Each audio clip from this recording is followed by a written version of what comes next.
Next हम आते हैं इसकी डेरिवेशन की तरफ। सही है, अब उसकी डेरिवेशन के लिए हम क्या करते हैं, एक पार्टिकल को लेते हैं या किसी मास को लेते हैं, सही है, या किसी ऑब्जेक्ट को लेंगे, वो किसी सर्कुलर पाथ में मूव कर रहा है। लेट्स सपोज है करें ये सेंटर से r डिस्टेंस पे है, ये r के डिस्टेंस पे है, एक पार्टिकल मूव कर रहा है सेंटर से फ्रॉम पॉइंट P1 से P2 तक। सही है, इसने जो आर्क लेंथ जो या यहाँ से यहाँ P1 से P2 तक का जो डिस्टेंस जो कवर किया, इसको सपोज करते हैं डेल्टा S से, और इसने जो एंगल चेंज किया है इसको हम डेल थीटा से रिप्रेजेंट करते हैं, डेल्टा थीटा से रिप्रेजेंट करते हैं। और इसने यहाँ से यहाँ तक आने में जो टाइम लगाया है इसको डेल्टा T से रिप्रेजेंट करते हैं। लेट्स सपोज किया हमने। अब देखो यहाँ पे वेलोसिटी की डायरेक्शन कहाँ होगी, यहाँ पे होगी। सही है, इस पॉइंट पे वेलोसिटी की डायरेक्शन कहाँ है, इस डायरेक्शन में, इसके परपेंडिकुलर है। इसको v1 देते हैं, इसका v2 नाम देते हैं। सही, लेकिन एक बात याद रखें, इसमें जो वेलोसिटी जो है वो यूनिफॉर्म है। यूनिफॉर्म का मतलब सेम है, यहाँ पे भी v है और यहाँ पे भी v ही है, सिर्फ यहाँ पे क्या हो रहा है, डायरेक्शन चेंज हो रहा है। जो मैग्नीट्यूड है वेलोसिटी का वो सेम रहेगा। तो हमने यहाँ पे क्या किया है, एक पार्टिकल लिया है जो मूव कर रहा है सर्कल में with velocity v, uniform velocity से, v से। सही है, तो जब यूनिफॉर्म वेलोसिटी होगी तो इसकी वेलोसिटी हर पॉइंट पे क्या होगी, सेम रहेगी, यूनिफॉर्म रहेगी। सही, अब हम यहाँ पे क्या कर सकते हैं, यहाँ पे जो आपका ये v1 और v2 को हम क्या करते हैं, यहाँ साइड पे ड्रॉ करेंगे। जैसे यहाँ v1 पहले हम ड्रॉ करते हैं किसी एक ही पॉइंट O से, लेट सपोज करते हैं O, इसका भी नाम देते हैं ओरिजिन से।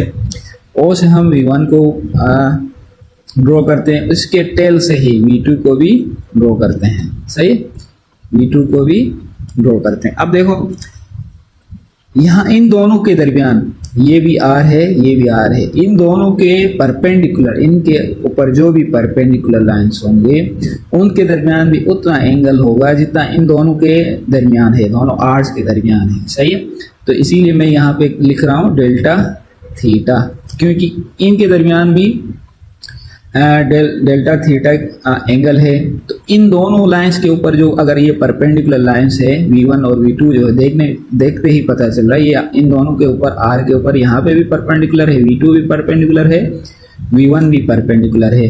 तो इन दोनों r के दरमियान जो भी एंगल होगा इन लाइंस के ऊपर, इन r वाली लाइंस के ऊपर जो परपेंडिकुलर होगा उनके दरमियान भी एंगल क्या होगा, डेल थीटा के बराबर है।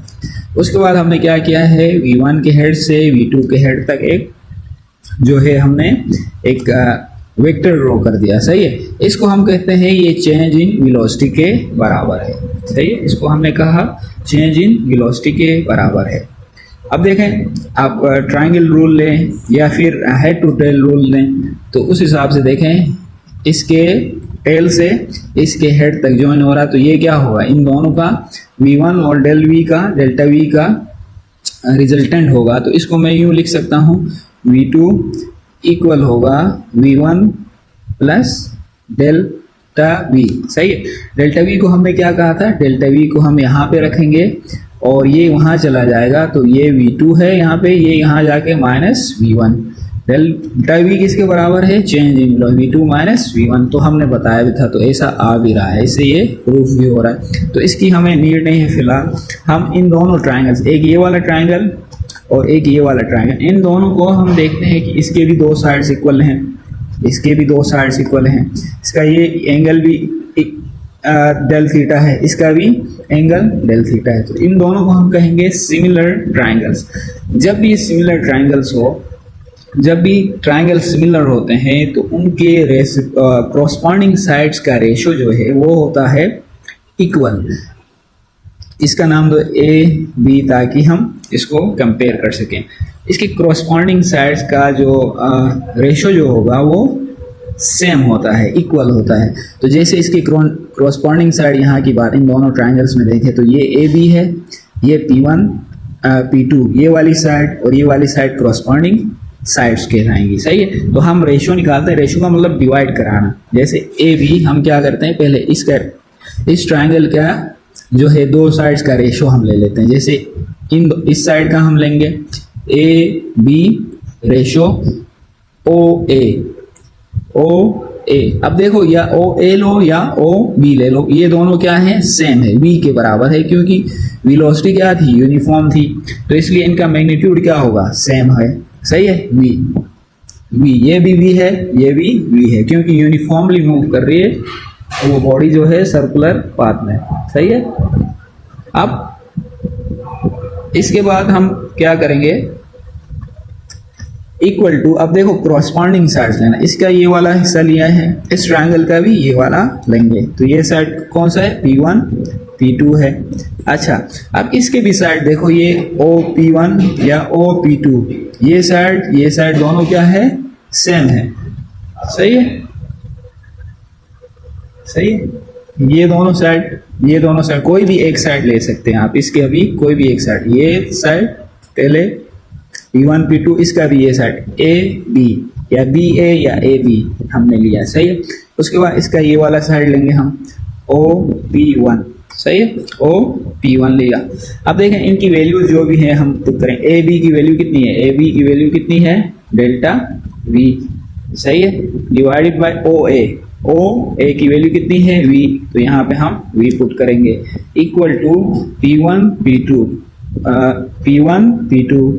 P2, ये किससे रिप्रेजेंट किया हमने, डेल्टा S से, तो यहाँ पे लिखेंगे delta S divide O P1, ये किसके बराबर है, R के बराबर। तो ये आया हमारे पास क्रॉसपॉन्डिंग साइड्स का रेशो, हमने यहाँ पे क्या लिया, इक्वल लिया। इसका ये वाला साइड, इसका वाला ये साइड क्रॉसपॉन्डिंग हो गया। सही है, इसका ये साइड क्रॉसपॉन्डिंग हो गया। अब यहाँ से हम क्या करेंगे, डेल्टा V के लिए इसको सेपरेट करेंगे, यहाँ से डेल्टा V। सही है, delta V equal to V, ये वाला V जो है यहाँ चला जाएगा, तो ये हो जाएगा delta S divided by R, ये हो गया। अब इसके बाद हम क्या करेंगे, यहाँ पे डिवाइड करेंगे, बोथ साइड को डिवाइड करेंगे, बोथ साइड्स को यहाँ पे मैं कर रहा हूँ, यहाँ पे हम करेंगे डिवाइड करेंगे both sides of इक्वेशन 1, इसका नाम दो इक्वेशन 1। इसके बोथ साइड्स को हम क्या करेंगे, डिवाइड करेंगे बाय डेल्टा टी से डिवाइड करेंगे, इसको भी डिवाइड करेंगे, तो यहाँ पे आएगा delta V divided by delta T, ये इक्वल हो गया। इसको भी डिवाइड करें, V डिवाइडेड बाय R को हम अलग लिखते हैं ताकि हम फॉर्मूला अप्लाई कर सकें, और ये क्या आएगा, delta S divided by delta T, ये आ गया। अब देखें ये जो डिस्टेंस जो कवर किया था इसने, स्मॉल पार्टिकल एक छोटे से इंस्टेंट के लिए किया था, तो इसीलिए हम यहाँ पे क्या लगाएंगे, लिमिट अप्लाई कर सकते हैं, क्योंकि ये छोटे से स्मॉल इंटरवल ऑफ टाइम के लिए ये इस पार्टिकल ने मूव किया है from point P1 to P2, तो इसीलिए हम इंस्टेंटेनियस की बात करेंगे, एक इंस्टेंट के लिए बात करते हैं। जब ये इंस्टेंटेनियस की बात आए तो वहाँ पे डेल्टा टी जो है वो जीरो की तरफ, delta two approach to zero, यानी वहाँ पे टाइम जो है बहुत छोटा सा हो जाता है, तो इसीलिए हम लिमिट लगाते हैं वहाँ पे। Delta V divided by delta T के बराबर दोनों साइड्स पे लिमिट अप्लाई करेंगे, V डिवाइडेड बाय R, ये दोनों बाहर रहेंगे, limit delta T approaches to zero, और यहाँ पे delta S divided by delta T। अब ये देखो, ये आ गया rate of change of velocity. Rate of change of velocity किसके बराबर होता है, एक्सेलरेशन के बराबर हो गया, ये इंस्टेंटेनियस एक्सेलरेशन इसको आप कह सकते हो, equal to V divided by R as it is आएगा। सही है, ये V divided by R as it is आया। यहाँ पे देखें rate of change of displacement को हम क्या कहते हैं, वेलोसिटी कहते हैं, तो इस पूरे की जगह पे इंस्टेंटेनियस वेलोसिटी आ गई, तो A equal to V multiply by V। यहाँ पे देखें ये भी V है, ये भी V है, आपस में कोई सा नहीं है, तो multiply V multiply by V square divided bye क्या आएगा, R।